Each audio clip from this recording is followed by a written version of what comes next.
To Pakistan, as you know, at least 33 people have been killed in a train accident in the Ghotki city of Pakistan. Several others have been reportedly injured. And once again, we're being joined by our Pakistan Bureau Chief, Anas Malik from Islamabad for more on the story. Anas, thank you for joining us. What is the situation on ground?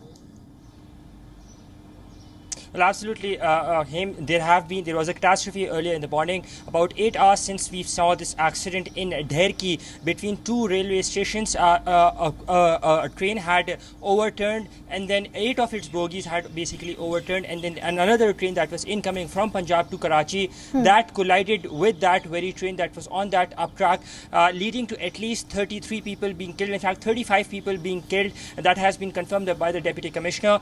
More than 60 plus have been injured. At least 10 to 15 people are said to have been trapped in it.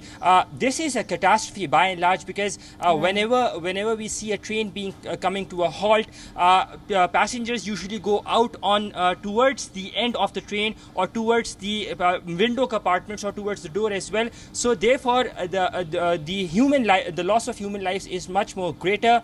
There are people, 10 to 15 people, who are said to have been trapped even now. Heavy machinery is there on the spot. The Pakistan Army is also there as well.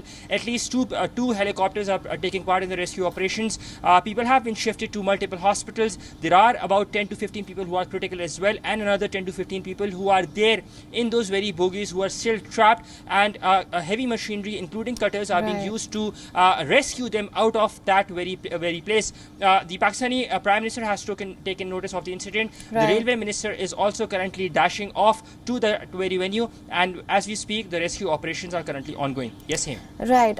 Now the rescue operations are underway, but Anas, like we mentioned, the aging tracks and the signalling system has been neglected for quite a while. Now, what is the plan going forward? The management was clearly at play here, and it is being blamed for negligence. What can we expect going forward? Well, on the aging tracks, that has been a persistent issue. We've seen that at least 2 railway ministers have been changed over the years. We've seen 2 major train incidents taking place, one in 2019, one in 2016. More than 100 people had lost their lives due to these aging tracks. So we will be seeing tall claims being made, but for now it will be a bit too early to call out on that, primarily because the administration would say that they would want to investigate. Luckily, both the drivers of both the trains are alive. They have escaped unhurt, and they are currently under investigations. Their statements have been recorded as well.